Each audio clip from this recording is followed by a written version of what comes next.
It is Friday, October 4th. Let's talk PlayStation.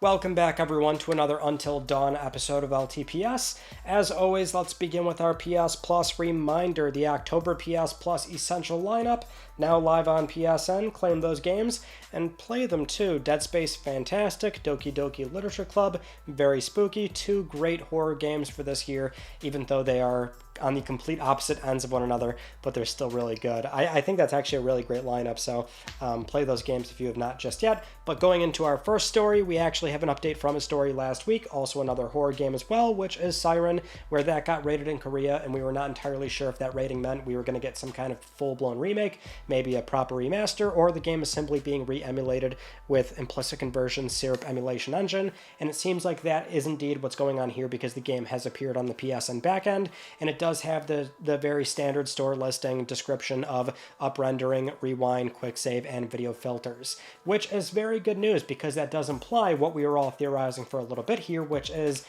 this is a good opportunity for implicit conversions to go back to all the existing PS2 games that were released on PS4 during the old program and basically just do them again, but give them the quality of life enhancements with the rewind, video presets, and things like that, and also address some of the problematic games on PlayStation 5 through backwards compatibility. So now these games will not only have the new features, but they'll be properly title ID'd as native PS5 games and hopefully be a lot more playable and not broken like your Ape Escape, Okage, Shadow King. There's also the one Rockstar title, The Warriors, on there as well, which not entirely sure if they'll be allowed to touch that without having to, relicense that game all over again, considering it would principally be the same PS2 version that they've already got on paper, but I'm not sure if that's something where they're not going to be allowed to touch that game or do it again. But it does imply that they are going to be going back to the existing PS2 games and spruce those up as well, which also might mean we'll get all the Jack games re-enhanced as well, where those games are, for the most part, very fine on PS4. I think they're completely playable. I know some would recommend to not play those games for, various X, Y, and Z reasons, but if you're not really a stickler, they're completely playable. However, for many that like to jump into Jak 2 or sometimes go back to Jak 2, it's the kind of game that can be notorious for its lack of checkpoints and being frustrating. So giving the game rewind and save states, I think that would be a welcomed enhancement. So as a Jak 2 aficionado, enjoyer, and advocate myself, I would say that is fantastic news that we might someday have that happen. Moving on to our next news story, we've had some issues lately on PSN where they're, I guess, a little bit more severe than they sometimes tend to be. I mean, PSN in general can at times have these little quirks and bugs that pop up, but we had two that were actually pretty big. The first one being over the weekend, we had the whole Game Hub, Game News thing fiasco happen. I'm sure a lot of you probably saw our coverage on Monday when that all transpired, because initially a few people were, spotting this where the Game Hub screen on your games, which is basically what that's called when it's installed on your console and you're looking at it on the home screen, it would be overriding the background image and it would be pulling the official game news, which depending on the circumstance, what the developer published on that game news tile, that might have looked very weird because they would be advertising either, a movie that came out a while ago, maybe some sort of community spotlight video, or it could be some kind of tips and tricks for the actual game. A lot of it wasn't necessarily ads, but some were full-blown ads. Zero Dawn would be advertising Lego Horizon Adventures, but it was not necessarily a new thing. It was just pulling those images from the existing stories that were already published on the console. And game news is always kind of tucked out of the way, right? I mean, you really do have to go out of your way to see and look at game news, but it was overriding that function. And so shortly after on Monday, so a few days did have to go by for this to be addressed, but then SI did confirm that it was a bug, and really the second they said that, it only took maybe 1 or 2 hours for the change to be reflected, because it was all, server side basically. It's something where when you're connected online, that's where game hubs will change depending on activity cards is typically how that always worked. And 10.0, the most recent major firmware, did change how that functions very slightly. Most people don't really notice exactly how they changed that, but for the most part it was still something where activity cards would be tied to game hubs. Now it's back to that. So crisis averted. It was a little bit scary there because I really was thinking on Monday, I'm like, there's no way this was intentional, right? Because when you do have that sort of, let's say it was intentional as a sort of on-off switch, now it's starting to pull game news, it just didn't make sense in most circumstances. So I'm like, there's just no way they're really doing this. But thankfully, we were all wrong about that, and it was something where it's now been fixed. I will say, I mean, for some that like to think about how this is maybe a scenario where Sony intended on doing it and they saw the pushback and then tried to fix it right away. I can't really buy into that. We have to remember PSN always has weird little oddities and issues and things like that. So I'm more than certain it probably was a genuine bug on their part. It just wouldn't, in the context of most games, it did not make any sense whatsoever. But I would presume this was very much a genuine bug on their part, and they were quick to address it considering how headlines can be very unkind to them nowadays. Now, having said that, we also had another issue pop up where on Monday night around 8 or 9 p.m. Eastern Time, PSN went down, and it was not the kind of, outage where it was only like 15 minutes, 30 minutes, and sometimes it's like very intermittent where like people would report that PSN is down, but like really it's like still in a somewhat usable state. Like as far as I can remember, anytime like there was some kind of reported outage, like I would always still be logged in, or I could still log in, and it would really, like, mileage would vary on if you could or could not get in. But in this case, PSN was genuinely down. Most services were completely knocked out, and it was down for like 5, 6, 7 hours, something like that. It was not restored until like way early in the morning, which, as far as I can remember, it's actually been a long time since we've had something quite like that, to the point where, immediately people tend to, reminisce, or, well, reminisce maybe isn't the best word to use there, but look back on the 2011 PSN outage, which for me, I can say like it's one of those things where like a lot of you remember I did the documentary on that whole ordeal, and my analytics like went a little bit like spiked up for that video. Like typically on YouTube, if you put out a video after a certain amount of time, like the video is kind of dead, so to speak. But almost always like certain like current events will come back around and it will springboard the video back up. So the PSN outage, where like everybody's talking about it on Twitter and Reddit and places where people are just genuinely trying to come home and enjoy and play games, then they have to look this up and wonder what's going on. Is it just me?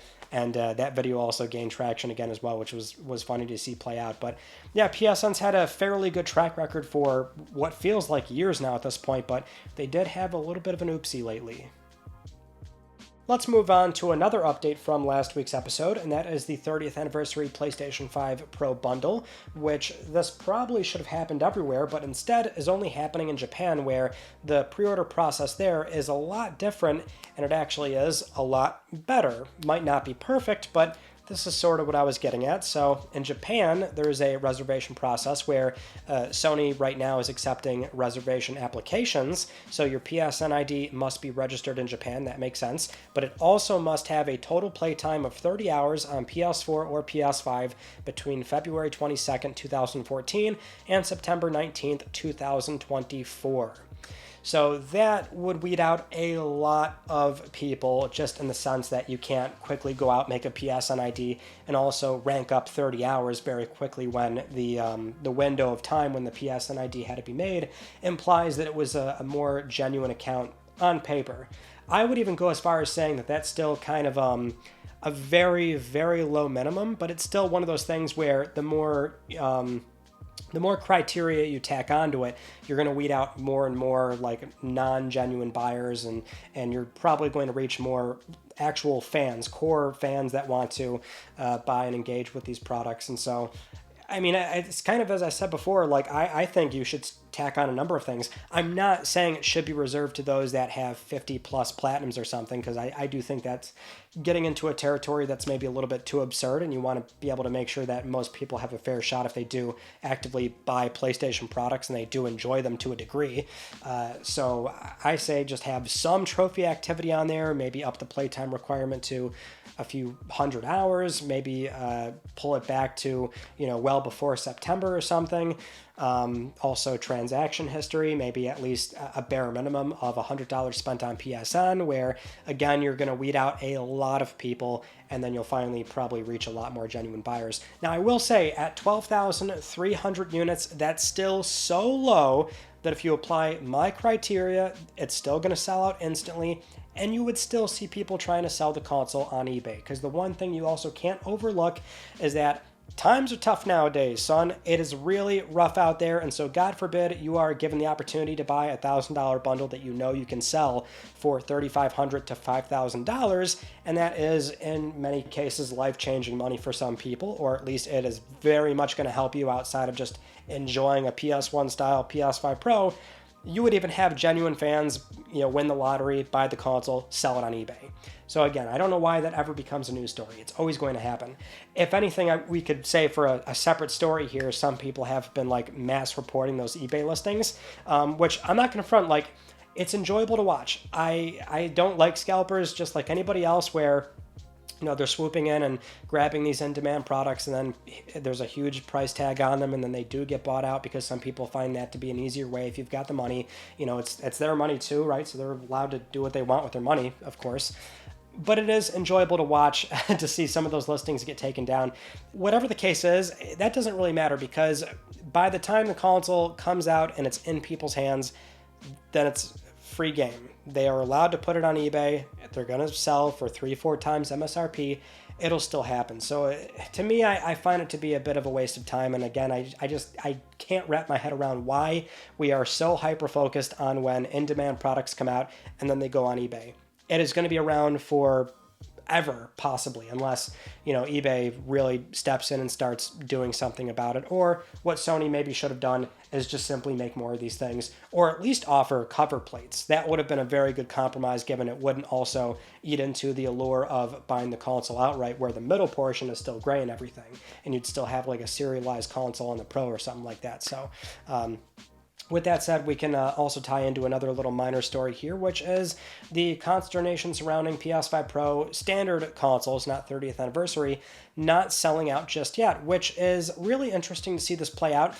And I mean, I called this well ahead of this whole conversation even happening, which is it's either going to sell out and people are going to say, oh, they didn't make enough of them, or it's not going to sell out and there's going to be some sort of the implication is that, oh, the price tag's really high and people don't want it and this and that, but we don't know how many they made.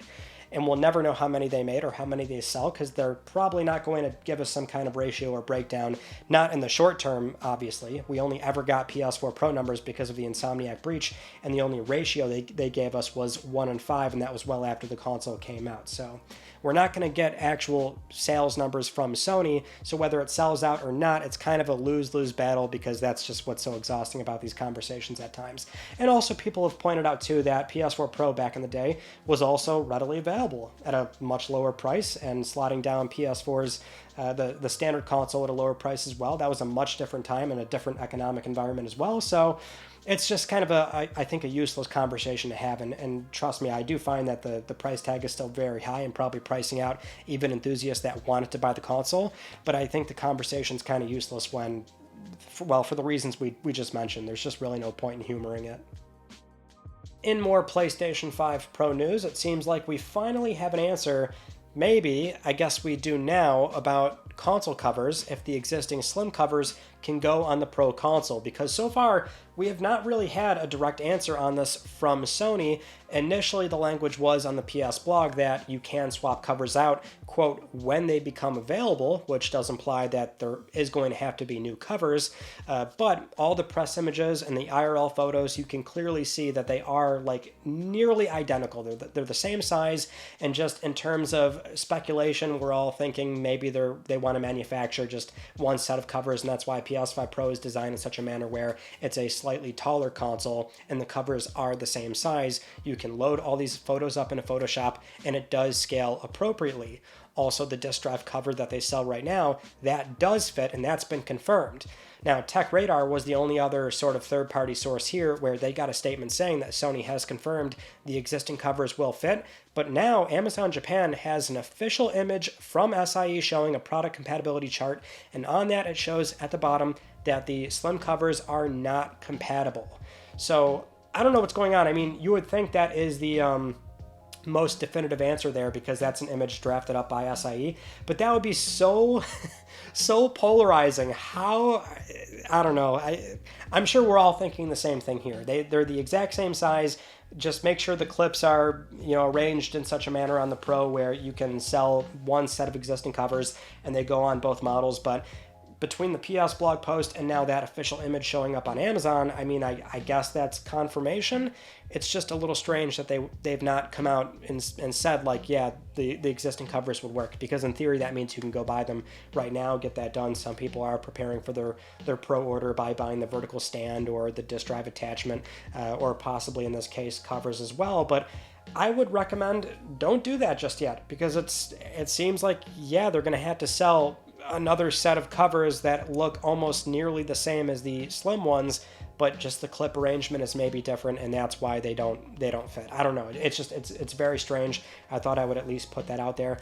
One little extra small PS5 Pro story here is that for the list of ongoing games that we know are confirmed for PS5 Pro enhancements, that's now up to 61 titles. So that's already well beyond Sony's initial 40 to 50 for launch, and that's, safely assuming all these games are probably going to have that Pro enhancement ready by launch.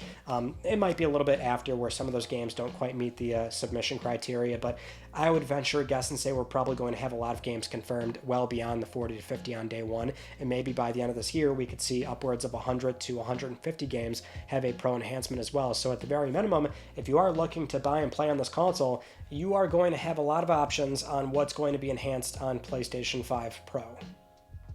Moving on to more PS5 Pro news, not even so much news as it is a really compelling point on why maybe we do need this console right now, if only because whether you do or do not want one, there's a really solid case here to be made about what the console is establishing going into PlayStation 6 and beyond, which is a point we've talked about briefly here and there, which is, if you don't want this console, that's obviously fine. It's low volume, more enthusiasts, it's really expensive, and it's something where down the road on PlayStation 6 with PSSR, it could look a lot better, and also having a lot of PS5 Pro enhanced games means playing PlayStation 6, you're now getting PS5 Pro enhancements through backwards compatibility, and so that's a lot of what we've touched on so far. But over at Digital Foundry, Richard Ledbetter made a really good point in this article where it flat out is titled exactly what we've been talking about, how PlayStation 5 Pro lays the groundwork for PS6 and beyond. So Richard made this really compelling point here where he says, and I quote,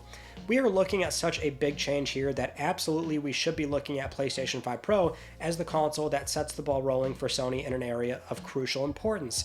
I'd even venture to suggest that PlayStation 6 may even need PlayStation 5 Pro to exist for this evolution to happen. Sony's technology groups need time to develop technologies like PSSR and to ship them and to refine them.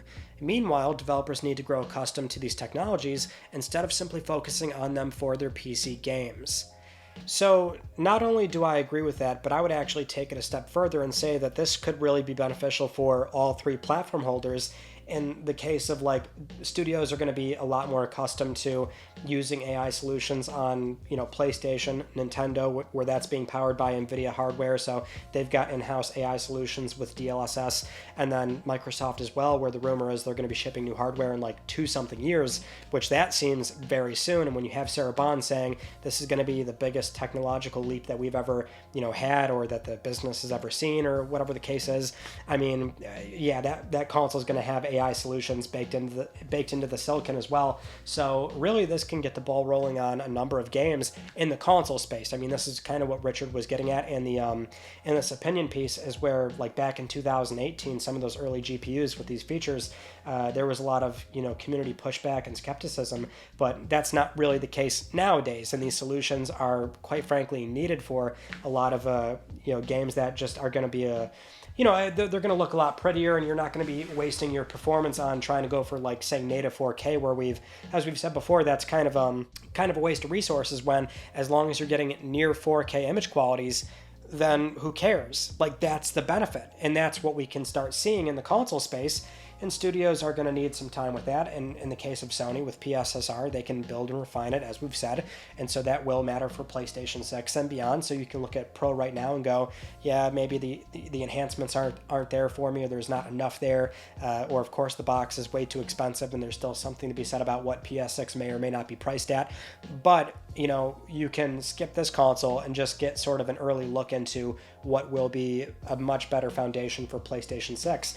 And it's an exciting prospect, right? I mean, I still felt like we could have went this cycle without Pro, but I mean, when you start to sort of phrase it in a manner where it's like, this was always low volume, you never needed it, and it could really be a stepping stone for the next hardware, and maybe they really needed to get this console out the door to start testing the waters and get the developers up to speed with this thing, then, I think there's more upside for the consumer in the here and now than we otherwise think.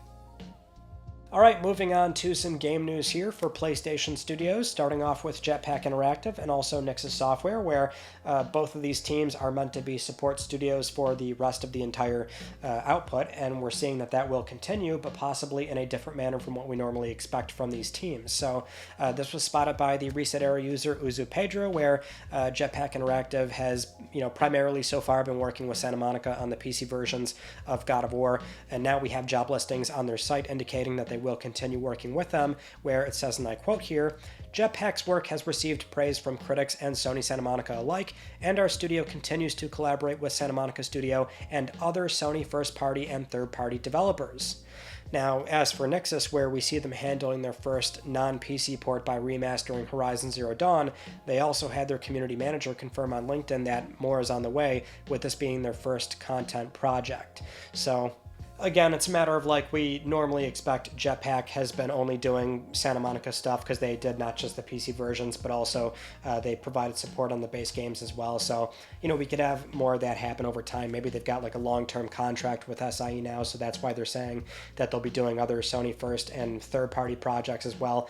Maybe we could wake up one day and they're just a proper PS studio at that point where they get acquired, kind of like what we saw with Nixxes, where they're now properly in-house. And, Nixxes is in this position where they've covered up a lot of the back catalog of PS4 games that needed PC versions. So now that that's mostly cleared up, we can maybe see them start taking on more projects like a Zero Dawn Remastered, which again, it's all contextual, right? I mean, there are certainly examples of a studio where they might do that work in-house and it's not this huge resource hog, because it can be like kind of an onboarding process for new team members, and you could have a small pool of members at the studio work on that game alongside the other big AAA project that's going to slowly scale up and need team members as it progresses. So there's always a case where that might keep happening, but Nixxes can maybe now be in a position of handling a lot more remaster projects, which I would absolutely hope that we may someday be in a position where they revisit some PlayStation 3 games, because quite frankly, that is the more,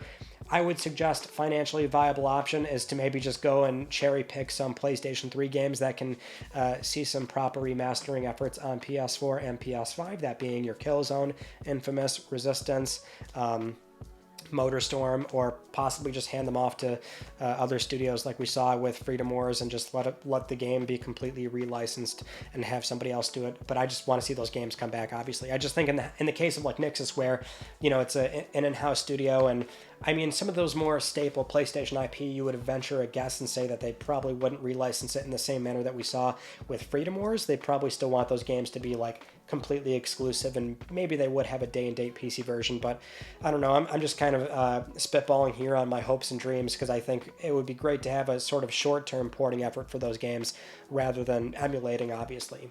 Although I will go on record like now, which is PS5 Pro is still like not necessarily giving us the CPU overhead that we need for reliably emulating PlayStation 3 games, and I'm talking about the vast majority of like the library, to the point where it's not even so much a title by title basis, but a proper emulation layer that can maybe take on some of the more like cell processor heavy games. PS6, that might be a much more realistic possibility, but I still hope that we should maybe just get some more remasters for those PlayStation 3 lifecycle games that just did not really ever return in a meaningful way. I'm not even asking for new entries, but like, can we get a Resistance Collection, MotorStorm, Killzone? Just I'll take it, please. Moving on to some Horizon news, which I'll admit, I don't know how newsworthy this really is, but we had to still mention it because this showed up on the Spawncast, where recently on the Spawncast they had Bloomberg's Jason Schreier on there. They were talking about some of Sony's live service efforts and things like that, and so Jason mentioned for the Horizon franchise that Horizon Online is the next game, and that the third game is still a ways off, like the actual third single-player game, and he also referred to PlayStation's live service initiative as no joke, and that it's live service games all around, and that Horizon is one of those games that has still not not been canceled, which that's like where this is not really news. All those things we knew, and I mean, I guess anybody could like sort of reasonably conclude that like, yeah, Horizon Online's next. That game's been in development since 2018.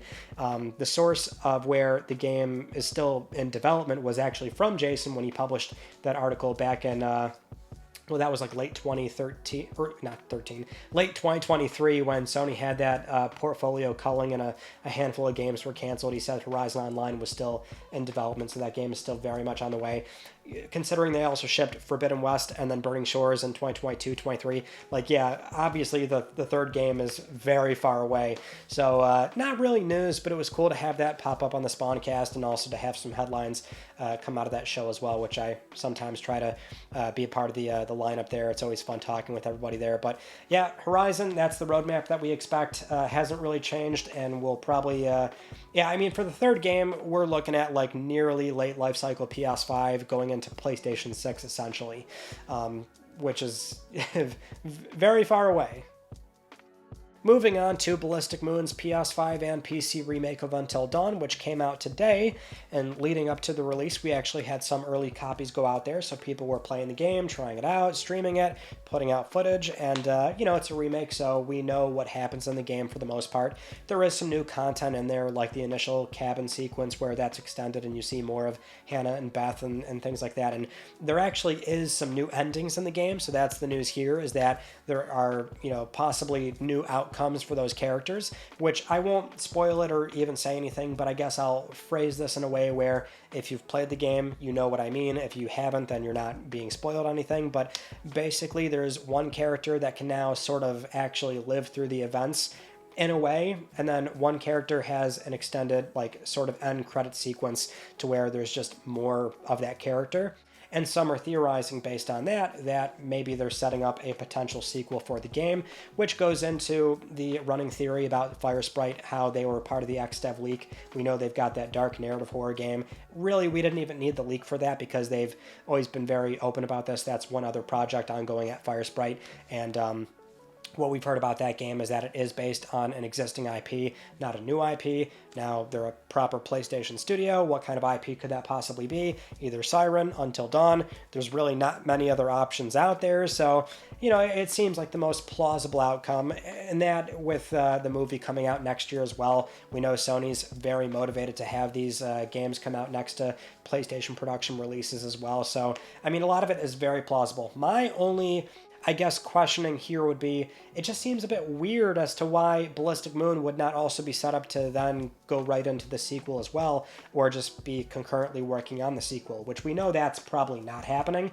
but I would just be curious as to why Firesprite would then get the sequel and not, say, Ballistic Moon, where they remade the game. It's a lot of that former staff, and they've rebuilt the game in UE5, so you just would think conceivably that would be the most natural path there, but I don't know. I certainly was not part of that decision making.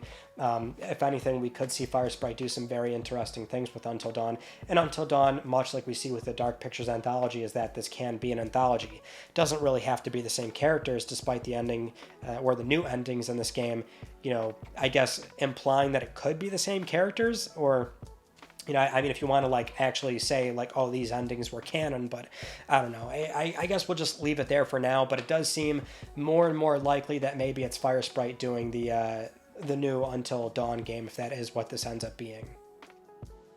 Now, something else we can also mention for today in the midst of the spooky season is Silent Hill 2, the PlayStation 5 timed exclusive remake, where the reviews came out today.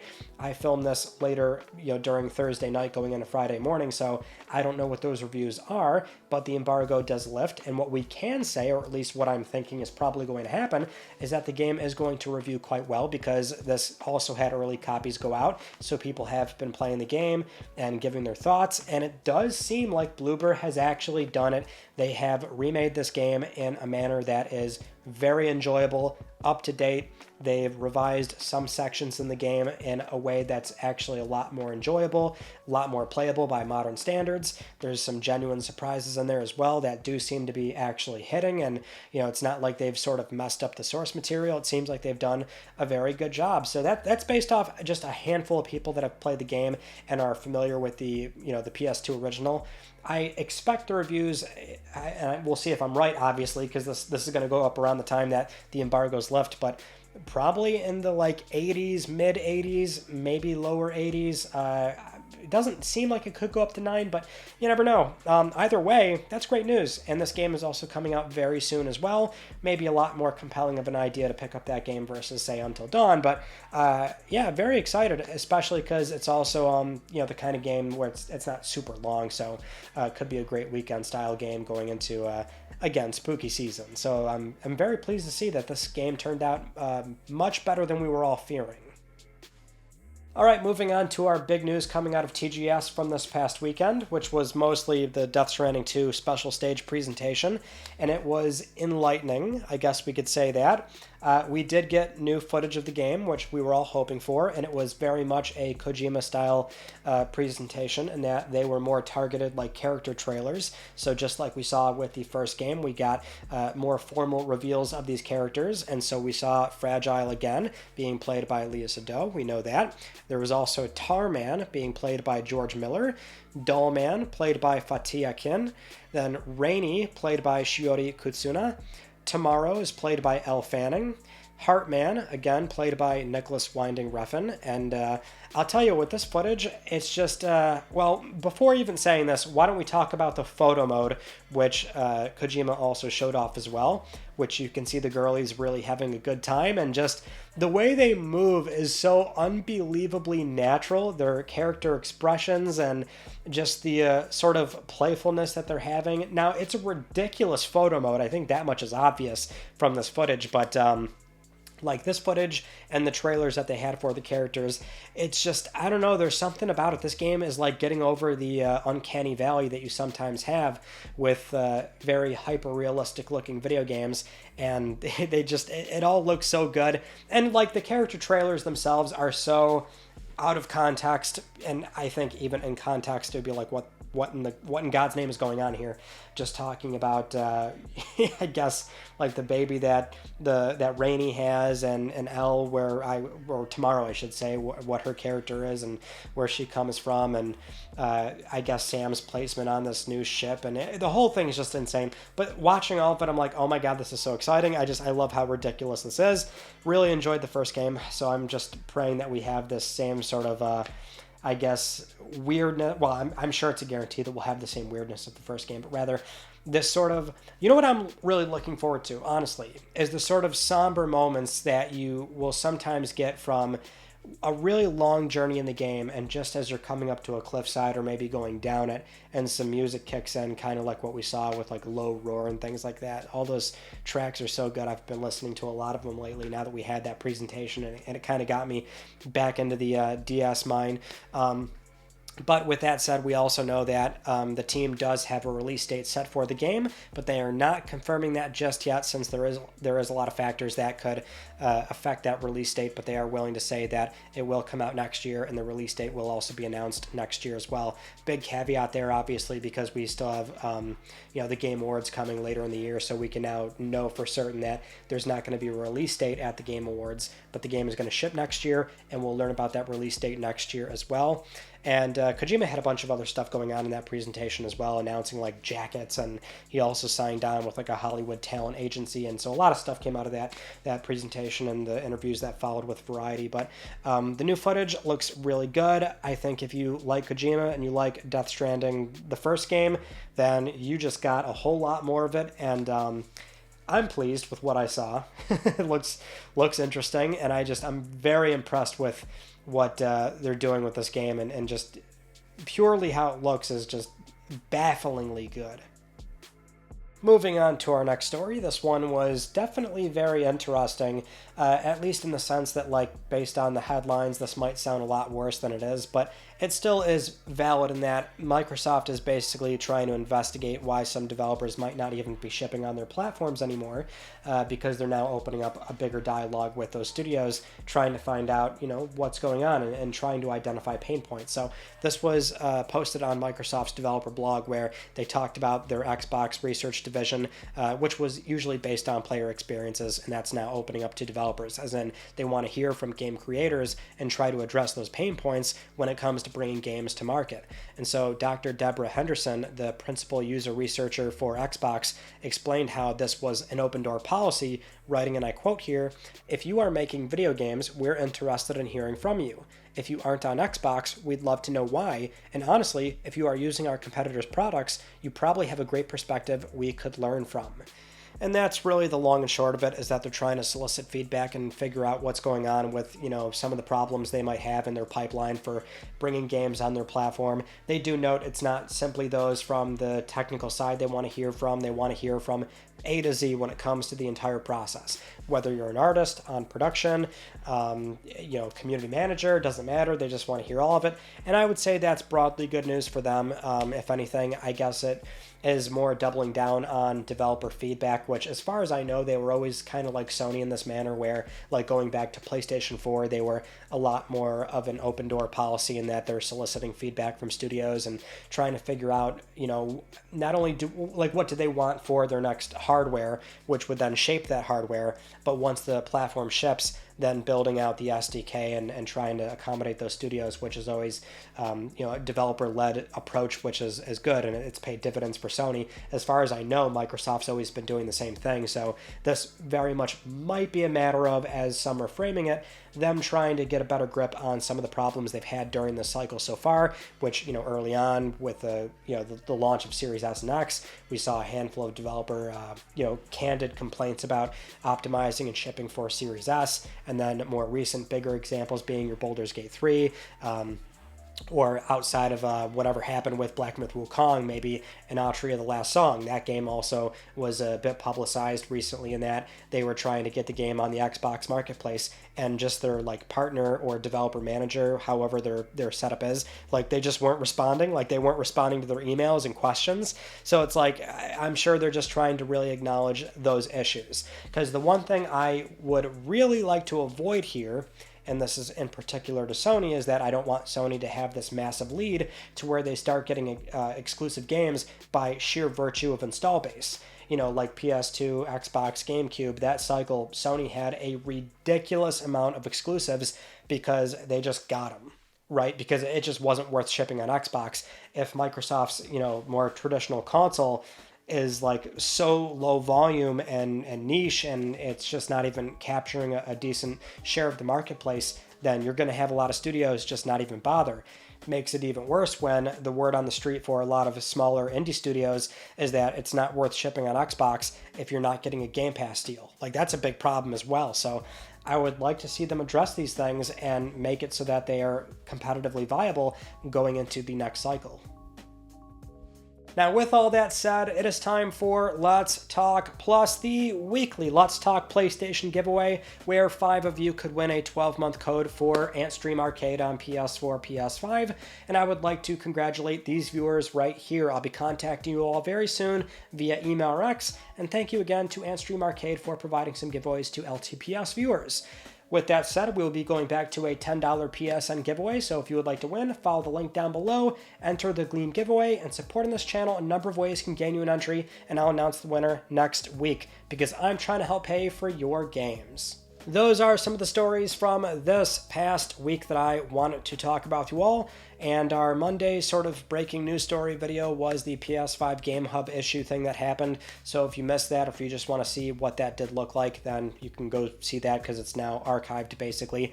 And then we also had another episode of Click R3. So me and John had Colin Moriarty of Sacred Symbols on the show, which was super fun. Always great talking to Colin, and I know there's a lot of viewer crossover there, and Last Damn Media certainly did bring forth their sort of time tax there, because that was now our longest episode at 3-something hours, but we got super in-depth into some of these existing topics and stories going on in the PlayStation landscape, so you can definitely check that out. And then coming up, we have maybe something on Sunday, maybe something on Monday, or no, Tuesday, I think. I don't know. I mean, honestly, I never know. I never tell you because I never know. That's just how your boy likes to do it, right? He always is teetering on the edge of just uncertainty. And so with that said, that concludes this week's episode of Let's Talk PlayStation. I'm Ryan Benecki. Thank you all so much for talking with me, and I will see you all next Friday.